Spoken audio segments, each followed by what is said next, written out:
अस्सलाम वालेकुम मेरे बेटे, मैं आपका रुफीन सर आज आपकी खिदमत में एक और बार हाजिर हूं नए जोश के साथ, नए प्रॉब्लम के साथ। This is problem number 1.9 from Irodov. Again the question comes from kinematics. और इसमें मेरे बेटे अगर आप देखोगे हमारे पास रिवर और स्विमर के बदले बोट है। अब क्वेश्चन पहले पढ़ेंगे एज यूजुअल, जैसी हमारी रूटीन है, उसके बाद इसकी अच्छी सी एक डायग्राम बनाएंगे, उसके बाद then we will try to solve it. क्या क्वेश्चन है बेटे? बोट मूव्स, एक बोट मूव कर रहा है रिलेटिव टू वाटर, ऑब्वियसली पानी के हिसाब से चलेगा, with the velocity which is 2 times lesser, this is important, 2 times lesser than flow velocity. अगर फ्लो वेलोसिटी मेरे बेटे में u रखूंगा तो जो बोट की वेलोसिटी होगी विद रिस्पेक्ट रिवर वो u/2 होगा। एट व्हाट एंगल, एंगल निकालना है, at what angle to the stream direction must the boat move to minimize drifting. Okay, किस डायरेक्शन से with respect to stream flow, with respect to flow velocity ये जाए so that इसका जो है, इसका मेरे बेटे जो ड्रिफ्ट है वो मिनिमम हो। ओके, तो यहां पर अगर आप देखोगे ये सोल्यूशन जो है ये मेरे बेटे मैं कैलकुलस से नहीं करूंगा। इस सोल्यूशन में I will be using little bit geometry. तो यहां पर मेरे बेटे सपोज इस साइड से मेरे बेटे रिवर फ्लो करेगा, this is velocity of river with respect to ground, वो u है। ठीक है, यहां पर मेरे बेटे बोट है a। अगर बोट a पॉइंट से b पॉइंट तक डायरेक्ट सीधे पहुंचा ऊपर, तो मेरे बेटे यहां पर ड्रिफ्ट कितना है? 0। आपको पता है ये क्लास में बोला है मैंने, always solve the question from ground frame. हम क्वेश्चन को सॉल्व करेंगे ग्राउंड फ्रेम में। जो बंदा ग्राउंड पे है, ग्राउंड फ्रेम पे है, उसके लिए हमारे पास 2 वेलोसिटीज है, velocity of boat with respect to ground, अब स्विमर मत है, होगा velocity of boat with respect to river plus velocity of river with respect to ground. अगर मैं बोट की velocity with respect to river v रखूं और रिवर की velocity with respect to u रखूं, इन दोनों वेक्टर्स का मुझे वेक्टर सम करना है। अब मुझे देखना मैं क्या करूंगा, मैं एक छोटा सा सर्कल यहां पर एक ड्रॉ करूंगा, इसको पहले मैं अपने पैरेलल शिफ्ट करूंगा, ये होगा velocity of river with respect to ground, ये मेरे बेटे एक वेक्टर है, ये क्या है मेरे बेटे u। मैं यहां पर एक छोटा सा सर्कल ड्रॉ करूंगा, अच्छे से देखना, इस सर्कल का अपना सेंटर होगा। अगर मेरे बेटे ये velocity of river with respect to ground है, अब मुझे बताइए मेरा जो बोट है वो कहां से चलना चाहिए? By simple concept of resultant, वो कैसे चलना चाहिए? अगर ये रेफरेंस पॉइंट O है, वो फर्स्ट पाथ से चलना चाहिए, वो सेकंड पाथ से चलना चाहिए, कि वो थर्ड पाथ से चलना चाहिए? वो किस पाथ से चलना चाहिए सो दैट ड्रिफ्ट जो है वो मिनिमम हो? अगर वो पहले से चलेगा मेरे बेटे ड्रिफ्ट बहुत ज्यादा हो जाएगा। देखिए क्यों? क्योंकि ये वाला वेक्टर और ये वाला vector, this one, this vector and this vector, they are in order. तो अगर मैं ट्रायंगल लॉ लगाऊंगा मेरे बेटे, तो इनका जो रिजल्टेंट होगा वो ये होगा, somewhat like this।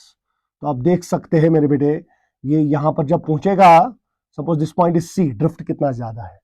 अगर सेकंड पाथ से जाएगा मेरे बेटे तो ऐसे आएगा रिजल्टेंट, आप देख सकते हो इसके कंपैरेटिवली यहां पर अगर D पॉइंट होगा ड्रिफ्ट कम हो गया। अगर थर्ड पाथ में देखोगे मेरे बेटे ड्रिफ्ट इससे भी कम हो गया, और जो थर्ड पाथ वाला है ये सर्कल को टैंजेंट एक्ट करेगा। ठीक है, उसके बाद किसी ने बोला सर अगर मैं थर्ड के बाद और नीचे ले जाऊंगा, ठीक है, अगर आप ये वेक्टर और नीचे ले जाओगे ना बेटे, अगर मैं और नीचे ले जाऊंगा, अगर आप और रिजल्ट निकालोगे इस वेक्टर का, वो अगेन ड्रिफ्ट बढ़ाएगा। So 3 will be my critical point. So अगर मेरे बेटे 3 मेरा क्रिटिकल पॉइंट है, तो आपको मैं बता दूं, अगर ये सर्कल था, ये मेरा एक वेक्टर था velocity of river with respect to ground, यहां पर मैंने एक सर्कल बनाया, सर्कल का रेडियस मैंने रखा equal to velocity of boat, velocity of boat with respect to river, वो v है। ठीक है, तो ये वाले वेक्टर से आपने बोला ड्रिफ्ट ज्यादा होगा, ये भी v है। अगर आपने बोला ऐसे चलेगा तब भी ड्रिफ्ट ज्यादा होगा, आपने बोला अगर ऐसे चलेगा थर्ड पाथ से तब मेरे बेटे ड्रिफ्ट क्या होगा? मिनिमम। आपने बोला तब यहां पर अगर आप देखोगे, आपने बोला ऐसे ड्रिफ्ट मिनिमम आएगा। ये अगर A पॉइंट था, यहां पर मेरे बेटे B पॉइंट होगा, डायरेक्टली ऑपोजिट टू रिवर। इस पॉइंट पर, इस पोजीशन पे, थर्ड पाथ पे अगर आप देखोगे ड्रिफ्ट जो है वो मिनिमम है। यहां पर जो ड्रिफ्ट है x, मगर ये मिनिमम है। क्यों मेरे बेटे? अगर आप इसके नीचे लाओगे इसको पोजीशन, जरा बताओ, अगर मैं इसके नीचे बनाऊंगा इसको, फॉर एग्जांपल आपके लिए, अगर मैं इसके नीचे बनाऊंगा, ये भी v होगा। अगर आप इन दोनों का रिजल्ट निकालोगे, इस वेक्टर का, वो कैसे आएगा? वो ऐसे आएगा, अगेन ड्रिफ्ट बढ़ेगा बेटे। Suppose this angle is 90, because radius और टैंजेंट के बीच में एंगल 90 है। This is your suppose alpha, this is your, तो बताइए मुझे साइन अल्फा किसके बराबर होगा बेटे? Sine alpha for minimum drift, sine alpha कितना होगा? इट्स परपेंडिकुलर, वो v है, परपेंडिकुलर बाय बेस यहां से क्या है u। बताइए जो बोट की वेलोसिटी है वो रिवर की वेलोसिटी का क्या है, आधा, as given in the question, U को काटा, alpha is equal to 30 degree. Sir कितना आसान क्वेश्चन था। कुछ भाई साहब इसको क्या करेंगे, पहले time taken to cover the width निकालेंगे, उसके बाद ड्रिफ्ट निकालेंगे, फिर उसको डिफरेंशिएट करेंगे विद रिस्पेक्ट टू थीटा, उसको 0 के बराबर रखेंगे, उसके बाद निकालेंगे। इतना कहा है बेटे, you have to be acting smart. So अगर ये 30 डिग्री है, ये एंगल कितना 90, ये कितना होगा मेरे बेटे 60। तो बताइए स्ट्रीम का फ्लो यहां से था, वेलोसिटी ऑफ बोट कितना एंगल बना रहा है with respect to flow, it's 120 degree. So my answer is boat must subtend angle